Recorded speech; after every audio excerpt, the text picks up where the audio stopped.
আসসালামু আলাইকুম। ভারতের পশ্চিমবঙ্গে ক্ষমতার পালাবদল ঘটেছে। বিধানসভা নির্বাচনে মমতার তৃণমূলকে হারিয়ে বিজেপি ভূমিধস বিজয় পেয়েছে। এর মধ্যে মমতা পদত্যাগ না করার ঘোষণা দিয়েছেন। আর এই ঘোষণার পর কলকাতা জুড়ে ব্যাপক সহিংসতা সংঘর্ষের ঘটনা ঘটেছে।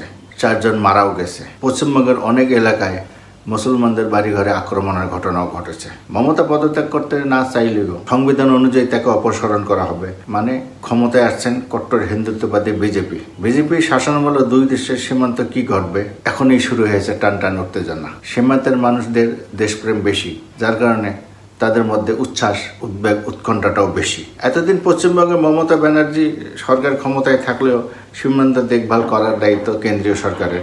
এবার আসামের বিশ্ব শর্মা যেমন হিংস্র, পশ্চিমবঙ্গের বিজেপি শুভেন্দু ভৌমিক যদি মুখ্যমন্ত্রী হন তিনিও হবেন হিংস্র। ভারতীয় গণমাধ্যমের এর মধ্যেই খবর বেরিয়েছে 2 দেশের সীমান্তের পাহাড় নদীতে কুমির সাপ ছেড়ে দেওয়ার সিদ্ধান্ত নিতে যাচ্ছে বিজেপি সরকার। শুভেন্দু অধিকারী ক্ষমতা আসার আগেও ঘোষণা করেছিলেন ইসরায়েল যেমন ফিলিস্তিনের গাজাকে করেছে, ভারতের উচিত বাংলাদেশকেও সেই রকম করা। এমনকি বাংলাদেশ দখল করতে ভারতের কয়েক মিনিট সময় লাগবে এমন হুমকিও শুভেন্দু অধিকারী দিয়েছেন। এতে অবশ্য ভারতের সাধারণ মানুষ ক্ষুব্ধই হয়েছেন। সাধারণ মানুষ এমন হিংস্র কথাবার্তা পছন্দই করছেন না।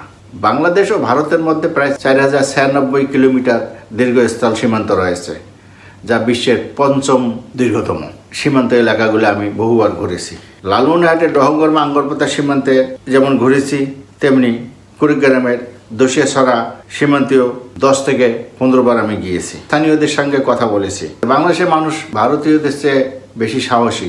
অতীতে সীমান্ত এলাকায় ভারতের 10 জন মানুষের বাংলাদেশের 2 জন মানুষকেই ভয় করতেন।